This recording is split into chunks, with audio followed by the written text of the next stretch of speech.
Welcome to another episode of Follow the Brand. I am your host, Grant McGaugh, CEO of 5-Star BDM, a 5-star personal branding and business development company. I want to take you on a journey that takes another deep dive into the world of personal branding and business development using compelling personal stories, business conversations, and tips to improve your personal brand. By listening to the Follow the Brand podcast series, you will be able to differentiate yourself from the competition and allow you to build trust with prospective clients and employers. You never get a second chance to make a first impression. Make it one that will set you apart, build trust, and reflect who you are. Developing your 5-star personal brand is a great way to demonstrate your skills and knowledge. If you have any questions for me or my guests, please email me at grant.mcgaugh, spelled M-C-G-A-U-G-H, at 5-star BDM, B for brand, D for development, M for masters.com. Now let's begin with our next 5-star episode on Follow the Brand. Welcome to the Follow the Brand podcast. I am your host, Grant McGaugh, CEO of 5-Star BDM, where we help you to build a 5-star brand that people will follow. Today, we have an extraordinary episode where we dwell deep into the life and legacy of a man whose faith, resilience, and leadership have inspired countless souls across the nation. We will journey together through the remarkable story of Bishop Donald Hilliard Jr., a beacon of hope and a testament to the transformative power of answering a higher call. In the realm of leadership and spiritual enlightenment, few voices resonate as profoundly as with as much authenticity as that of Bishop Donald Hilliard Jr. Today, we are privileged to embark on a journey through the life of a man whose dedication to family, faith, and community has not only reshaped his own destiny, but has also illuminated the paths of countless others seeking guidance and purpose. Our exploration today is more than just a narrative. It is a reflection of the profound impact of spiritual dedication and the unwavering pursuit of purpose.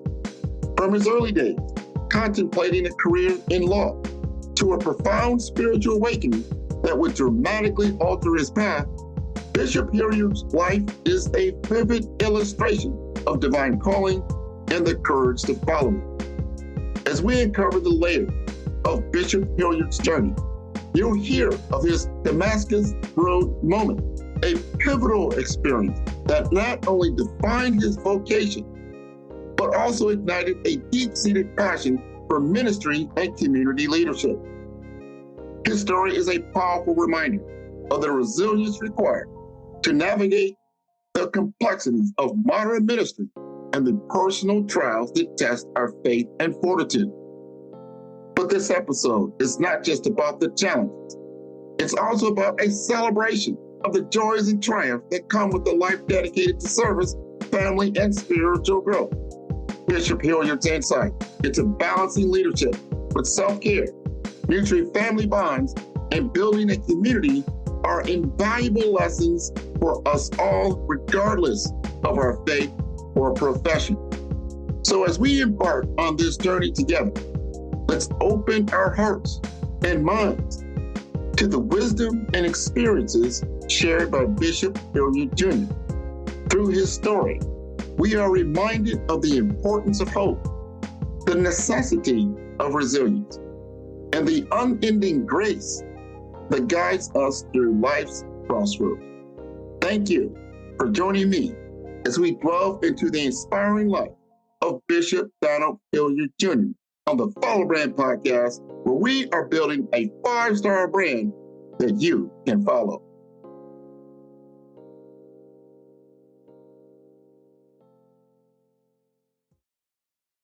Welcome, everybody, to the Follow Brand podcast. I'm your host, Grant McGaugh, and today we are going to take it on a different track. We're going to talk about what I say is the elephant in the room. What is that? What is life really all about? Is it just a mindless journey through one challenge after another? Or is there a more of a spiritual component? Is there more of a reason for your challenges? Is there more to the story that appears to you in your understanding? We're going to talk to one of America's best. We're going to talk to Bishop Hilliard, Bishop Donald Hilliard Jr. is going to be on our show today. And I am so honored to talk to him about his program that he has coming up, about the church that he has built, and about him personally. So I'd like for him to first introduce himself. Thank you so much. Donald Hilliard Jr., I'm honored to be with you today. God bless you. 100%. You know, I grew up in Omaha, Nebraska. I alluded to that a little earlier. I went to Zion Baptist Church, and I was baptized by Reverend James Allen, and touched me a lot. You know, I was like, I don't know, 12, 13 years old. And that was my first foray into really understanding the word. You have, and I went through your bio, and I saw that you were going on a track to become a lawyer, but you had a lot of church roots, but then you deviated, you pivoted. Let's talk about that first. Talk about your journey. Well, I was, thank God, I grew up in the African Methodist Episcopal Church and found faith there, raised up in a Christian home. But I joined the church at 8 years old in AME Church. And then at 15, our family moved. When I was 13, we moved to the suburb. There were no AME churches, so I joined the Baptist church there and had a real experience with Christ and was baptized as Baptists do by total immersion. Methodists sprinkle you. And so I was baptized at 15. And but my plan and the family plan was for me to go to law school like my cousin, my first cousin. And I went to college in the pre-law program and began to run away from ministry for like 3 years. But in my freshman year at 18 years old, I just ran right into the calling. And I accepted the calling, had a major Damascus Road experience, you know, saw light and everything. It was very, very traumatic. Accepted the call, met with my pastor, and I preached my trial sermon 48 years ago, January 9th, 1976. And that began my journey / career in ministry. I changed my major from pre-law to religion and psychology, and went to Geneva College there in Beaver Falls, Pennsylvania for my first 3 semesters, and transferred to Eastern College, which is now Eastern University in St. David's, Pennsylvania, and majored in religion and sociology with a minor in psychology. Graduated there in 1979 and became a student at Princeton Theological Seminary that September. So it's been quite a journey. You know, I enjoy the journey. I enjoy ministry. I enjoy pastoring. Of course, I think ministry is the job that calls you. If you call it and just decide on it as a career, I don't think those people last long. Wow, let's talk about that, the longevity, because, and I'm going to go into my own history, right? As I look back in the church in the 70s and 80s for me, and as I look at it now, the year 2023, the congregation, to me, see, it's shifted, it's changed. The attitude, the mindset of people are different from where they were back then. Help us understand what that looks like from your lens, because you've got to pivot and change as well through time. And how does that help you when you look at what you're going to talk about even further around longevity in the ministry? Well, if you're going to have longevity, you have to, first of all, you must be able to pray and prayerfully make the necessary pivots. There's a scripture in the Psalms where David says, I thought on my way and I turned my feet to thy testimonies. I think my journey, our journey, has been a series of pivots. You have to know how to pivot with the time. The church that I came to in 1983 is completely different than the church that I pastor in 2023. We are in an increasingly secular society. It is increasingly godless, even though we may be spiritual, but it is not necessarily Christian spirituality, or it is not necessarily God-based. And so we have to be aware of what's going on. As I think it was Tillich that said, you need to have a Bible in one hand and a newspaper in the other. Now, of course, nobody does newspapers, but you need a Bible in one hand and an iPad in the other, so you know what's going on. There's also a scripture that says the sons of Issachar knew the times and what Israel ought to do. Today's pastor must be able to know the times and the seasons. When you're talking about the 90s, the 80s and the 90s, 70s, 80s, pastors wore robes when they preached. Now, half the pastors are not in robes, they're in jeans and hoodies. And so it's a far more casual approach. And I'm not against it, whatever works to get the message across, to lift people. I have three things that I try to do through our church is to love, lift, and liberate the people in the name of Christ. Mm-hmm. Right. So and what you just said there, that the original word still stands true. Yes. Today. That has not changed. The outer trappings may be a little different. The people may walk and talk a little different, let's just say. But the essential message is still there. What advice would you give to preachers and pastors that are getting started in ministry today in 2024? First of all, make sure you're called.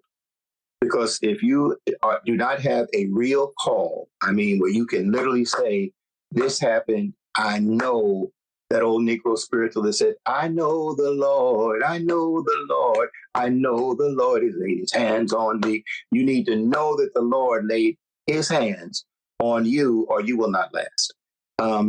You need to be, I believe that, you need a calling, you need a commitment, you need consistency. And you need honesty and integrity. Flash and lights and cameras and all that stuff, that's a side piece of it. But you need consistency and sincerity, because, if you're called by God, God is a just God. God is a righteous God. God is a holy God. And we ought to do our best to live the life that we preach about. However, letting the people know that we are not perfect beings. We are human and we will err. I just posted in Twitter last night that the old black deacons used to pray, Lord, touch me, blah, blah, blah, blah. Then they would say something like, forgive me of my sins. Thank you for grace and mercy. And I'm quoting, thank you for grace and mercy, because mercy suits my case. It suited the case of those old deacons in my childhood. It suits the case for you, and it suits the case for me. Mercy. And so I think that we need very large doses of mercy and grace, because in the pews of our congregation, in every pew, there's pain. In every pew, there's a problem. In every pew, there's pathology. And the gospel, Jesus seeks to intervene in human affairs. And if we let him, and we need to point the people to Jesus, not to us.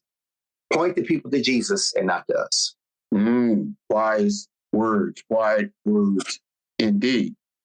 And as I think about that, and I think about what you've accomplished a lot. You started in the ministry a while ago, and you grew like a congregation in these times. You got 3 churches, I believe now. You've got a membership, I think it's around thousands, 5,000 or so. This is an accomplishment. This is a great accomplishment. You are recognized by other pastors across the country. I think you're in the top 20 of pastors in America. I think this is great. What is your secret, son? Why do you think you have been such a great servant of the word? Well, thank you, but I didn't know I was in the top 20. I didn't know, but thank you. I think, again, the secret is longevity. I've been at this for a while. I can preach by eating a sandwich and doing the electric slide at the same time. But I still need the anointing. So while I can just pull up something from the file and preach it, I always try to have a word for the Lord. I think that people see me as sincere.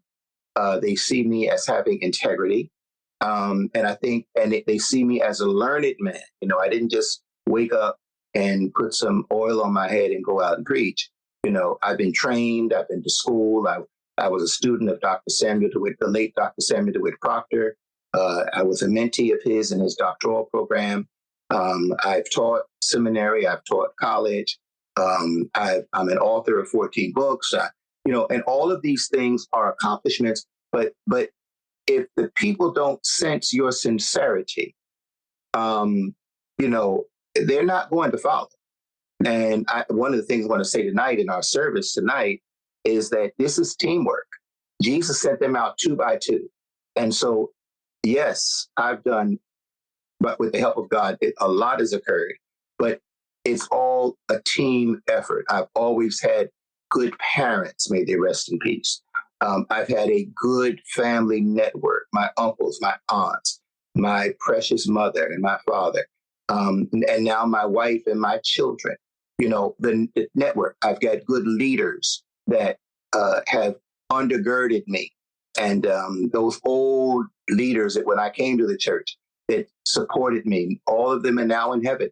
But we are not, Alex Haley says, if you see a turtle on the top of a fence, you know that it didn't get there by itself.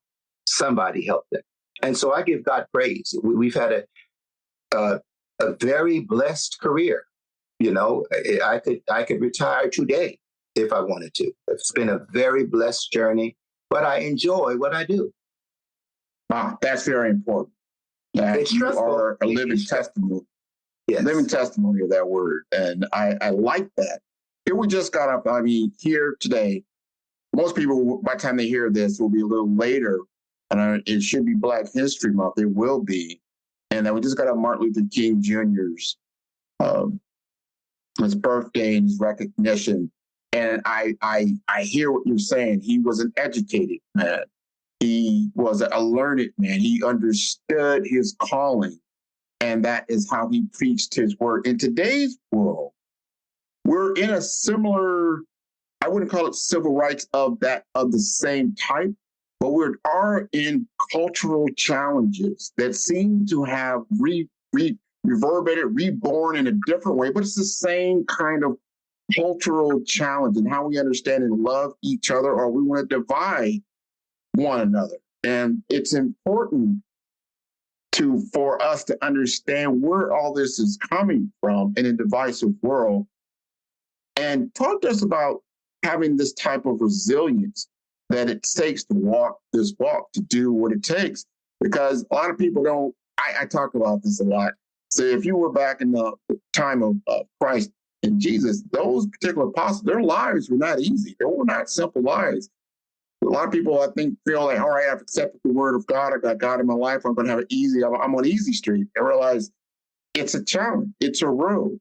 This is a way to navigate through these difficult times. Talk to us a little bit about where you see today's times as what they were like in civil rights, but right now, and how has that helped your ministry?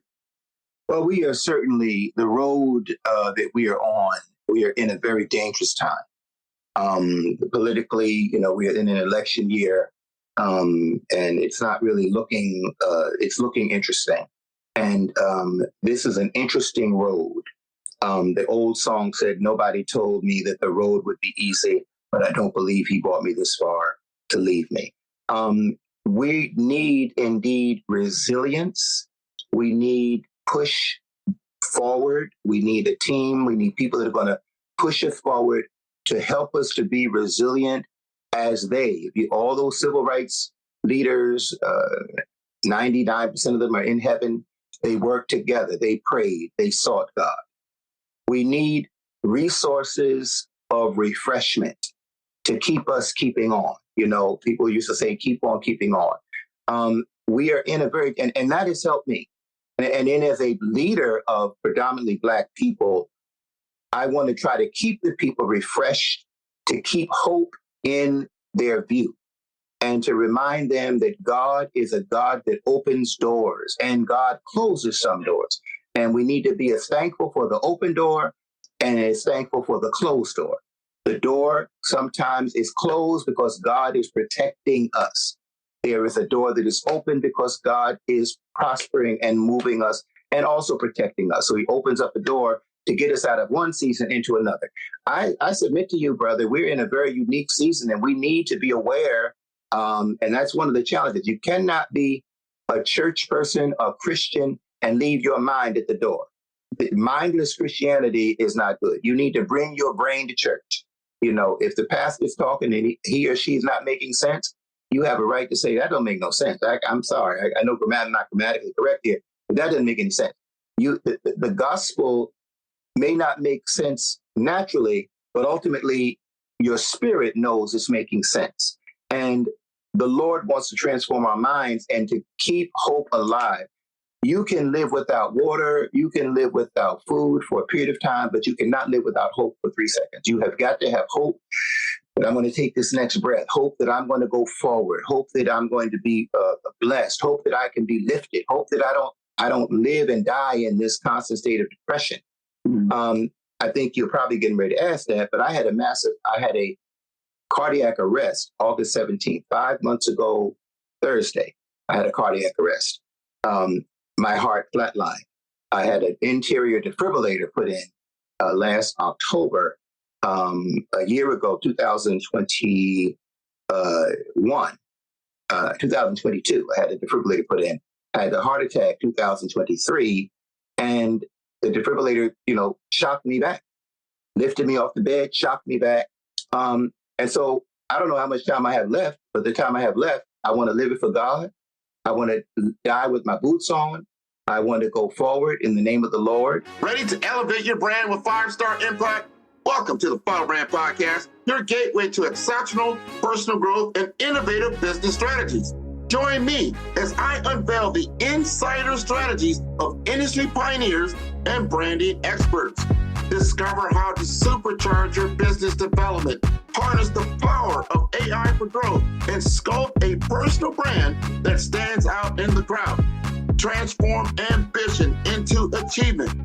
Explore more at 5starbdm.com for a wealth of resources. Ignite your journey with our Brave Brand Blueprint and begin crafting your standout 5-star future today. And I have a word here too, and I want to be known as someone who refreshed people and gave people hope and helped them believe in themselves and know that they matter, and that when I'm off the scene, that man helped me, that he tried to encourage me, that he tried to inspire me. And I try to inspire even through my art, through my painting. My painting has an optimistic, most of my paintings have some kind of yellow in them, or to lift people from where they are and to encourage people to soar and to go higher, and to even though with all this going on, Russia and Ukraine, Palestine, Israel, all this going on, we need to remember that God is large and God is in charge. And that's my calling, to teach and preach and demonstrate that in the name of the Lord. And well, amen. Amen for that. That is the word. And that is a testimony of faith. And I love that about you in this discussion. I want to help our audience to understand the importance of healthy living, of keeping a sound mind, body, and spirit to be able to weather these storms. I know it's cold outside in certain places. I know I'm in Miami, Florida. It's not that cold, but you understand what I'm talking about. You've got to be resilient in these days, in these times. There are going to be so many people, so many factions, so many associations, so many, different organizations that want you as a part of their organization. They want your vote. They want this. They want that. But what are you doing for yourself? What do you need for you to be healthy in these times? Because you'll be felt depleted. I love that word when you just said refresh. And you've got to be able to refresh yourself. You talked about refreshing yourself through art. I think that's great. You have a great family. You find refreshment through the word. Talk to our audience about how they can maintain themselves for mind, body, and spirit. One of the most important callings, I think, is a calling to self-care. And I am not a, if there was among the top three things I've done wrong over this career is I've worked too hard, pushed too hard, and didn't take breaks like I should have taken. I am a confessed workaholic. You know how when you go to Alcoholics Anonymous, you have to say your name. Hi, my name is John Doe, and I am an alcoholic. So my name is Donald Hilliard, and I am fighting through workaholism. I enjoy work. I like work. But even when I'm relaxed, I'm like, wait, I could be writing a sermon. I could be, but you need to be able to take it all the way down. And that's what this heart attack has taught me. If you look on my Facebook page, YouTube page, Twitter page, and you go back to August, you see me coming out of the hospital with my wife. You see me in September rolling my granddaughter in the stroller. And I have what's called the healing journey. And I talk about the importance of getting your heart checked, making sure your cholesterol is in order, making sure that your stomach is, paying attention to the signs, come off all that red meat, white sugar, white bread, white rice, all that stuff is not good for you. All those carbohydrates. I've lost 45 pounds since July. And it's very important. I need to walk more for the strengthening of the heart. And it's very important that you rest because life can be difficult. Life can be stressful. And you've got to take care of you. You've got to drink enough water. You've got to eat the right food. You've got to exercise. You've got to pray, meditate, trust, read the Bible, listen to good music that calms the nerves, and be around people that are going to push you and encourage you and help you and not hinder you. Because not everybody's concerned about you. So you need the right team to be around. And I find great refreshment in my grandchildren. They just, when you have children, you think that you can't love them anymore. You adore your children. I adore my daughters. But when I had those grandchildren, it was a game changer. I'm like, Lord, I didn't think I could have any more love, that I have for my children. But those grandchildren just bring a whole nother, and they refresh me. You got to make sure your heart rate stays a certain day. You make sure that you're, not allowing stuff to eat at you, and that's something that I fight with. I fight with worry. I worry about the kids. I worry about people in the church, and that's not good. Worrying is also a sin. We don't talk about it, but if you trust God, how are you going to trust God and worry? But I'm working through that. And I think one more thing I want to say too, today's pastors, be honest, be transparent. Let people know, you ain't God. God is God, and you're not perfect. There's a hymn that says, come thou fount. And there's a verse in that hymn that says, prone to wander, Lord, I feel it. Prone to leave the God I love. Here's my heart, take and seal it for thy courts above. And we are prone to wander away from God. And we need the Lord to rein us in, not only in the spiritual sense, but rein us in so we can take care of ourselves. You can't help anybody else if you're weak and you're not healthy and strong yourself. 100%. 100%. We are all mortal in the body. There is no doubt about it. And you're going under the same conditions as anyone else. It's just how you're going to fight that battle. You're going to talk about longevity pretty soon here in the spring. You're going to have a gathering. And we want to make sure that people know about that and that they can get some of this refreshment that we are talking about so we can continue first to shield ourselves and to grow and to prosper. Talk to us a little bit about this event you got going on. I started this event in 2019, and it is a conference that speaks to my journey with longevity. I've been in this thing 48 years as a preacher, 40 years as a pastor, and this conference is going to be dealing with longevity in business. We're going to be bringing in people who are both pastors and business persons, longevity women in ministry, longevity men in ministry, longevity in business matters. It's going to be an amazing conference there in April. I'm sure that the date will probably be up on your screen somewhere. I want people to register now. It's been refreshing. It was supposed to be in October, but because of the heart attack in August, I had to move it. to April. And I'm looking forward to people coming and being delegates to not only be refreshed by the speakers, the amazing speakers. My own daughter's going to be speaking on mental health. She's a mental health therapist. Pastor Ishmael Wilson and his wife, Pastor Rochelle Wilson, own 5 dry cleaners, and they're pastors and parents to 5 children. And they're going to be talking about how do you make all of that work. We've got great pastors coming in, talking to us about keeping our lamps trimmed and burning, staying on the cutting edge, and being content. Success, brother, is not necessarily a big church, because the new big now is small. The new big is small. And I never intended to have a big church. I came to a church of 125 members, and I wanted to be a faithful, committed pastor. I wanted the Lord to bless the church. I wanted to be faithful in what God called me to do. And because I was faithful, and the Lord added to the church, such as should be saved. But this conference is going to be great. I look forward to, and I'd like people to register today. They go to donaldhilliard.org, register today. It's going to be an amazing gathering, and let me know that you heard about it on your podcast. Absolutely, on the Follow the Brand. Now, is this event going to be online? Is it in person? Is it both? Where's it going to be located? It's going to be located at this point at the Cathedral International, Perth Amboy, New Jersey. It's going to be located there, and it's live. But nowadays, you got to be both.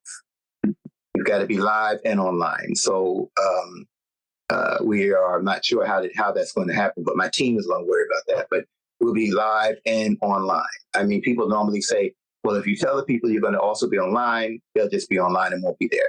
I don't think that's fine, but I think people will come. We need to be together to share each other's energy. But we are going to have an online presence as well. Awesome. And you're right. There is a difference of being face to face with someone. There's a certain amount of presence and essence that's just not in the room. So if you have the ability to go physically to Perth Amboy, I would say do so. But if it's not in your purview, your geography, or whatnot, still let's share the wealth. Now you've got some other churches. Tell us where these other 2 churches are located. The Cathedral International is the main campus is in Perth Amboy. 25 years ago, we started a chapter of our church in Asbury Park. 20 years ago, we started, the numbers may be off, a church in Plainfield. And then we have 18 years ago, we started our Spanish church, which is right there on the campus in Perth Amboy. So we worship at 9:30, the main church, and the other 3 locations worship at 10:30. And I used to travel to all of them. I would start at the Cathedral in Perth Amboy at 7:30 and 11.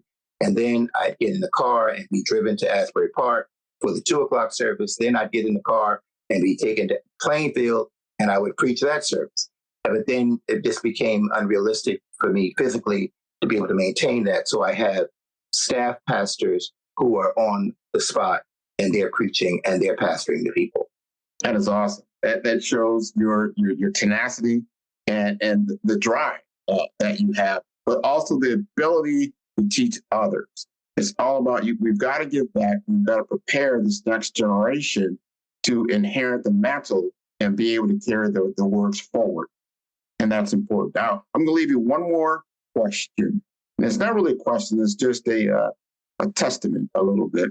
Now, I'm from a very large family in Omaha, Nebraska. We've got about 2,000 different members. They're the Bryant Fisher family. We celebrated our family reunion every year annually since 1917. So we're going into, I believe it's our 107th year. I'm a big believer in family. I know you're a big believer in family. Leave us just a little bit about the importance of family as we go forward in 2024. Your family is your first ministry. And I am grateful that I can say that as we were raising these daughters, I made my calendar adjust to their calendar. So therefore, I didn't miss any games, any soccer matches, any tennis matches, any art, piano recitals, even proms. all of those things, because your children are with you for 18 years. And you need to pour as much as you can and do all you can to keep that family strong and together. And they are the light of my life. And it's not just, the children, but also I've got 35 first cousins. My father was one of 13 children. And, and we have a family chat. So we're, the family, the huge family, we're online together. And then with my immediate family, we're online every day, 2, 3, 4, 5 times a day, putting the grandbaby online. And, we're talking to her. I think that family is everything to me. It really is. I've had a successful career, but family, it was my family that was around my bedside when I had that cardiac arrest. My family, when I had 8 hours of cardiac surgery, my family. And, a lot of times though, and it's good to hear what you're saying about your family. It's hard to have a good immediate family if you haven't seen it growing up. Right. But then many people who haven't seen it growing up, they determine that they want to have what they didn't have growing up. And so they work hard. It takes energy. It takes resources. It takes, you got to pay for braces and ballet lessons. And you got to pay for private school. You got to pay for piano. You got to pay for Little League.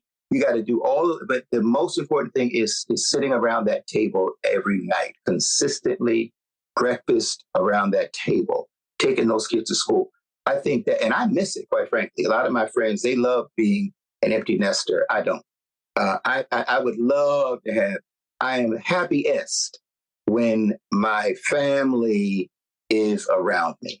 Even if we're not doing anything, I am happiest when the family unit is together. I have to agree. I'm an empty nester now. But my parents, my parents, I go visit them still. Thank God I still have them in Omaha, Nebraska. But my kids do live here locally in Miami, Florida. And we get together and we have the text. And you got to do that because it refreshes you. It enlivens you. And you see what's going on. I got a 2-year-old grandbaby, and I tell you, all she had to do was just look at me, and let just give her everything. That's just how that goes. So that's a beautiful thing. Before I leave you, let the audience know how they can contact you via website. Drop it on us so we can continue to have this dialogue with you as you go forward in your journey. DonaldHilliardJr.org. I'm also on Facebook, Twitter, Instagram, and LinkedIn. I encourage them to connect. And if you ask me to follow you, I'll follow you back. And you heard it from the man himself. And I want to ask your audience to continue to follow me at 5-Star BDM. That's the number 5. That's star. That's B for, branding. D for development. M for masters.com. This has been wonderful. This is how we kick off our 2024 season. And I look forward to seeing all of you very soon. Thank you very much. Thank you, sir. You're welcome.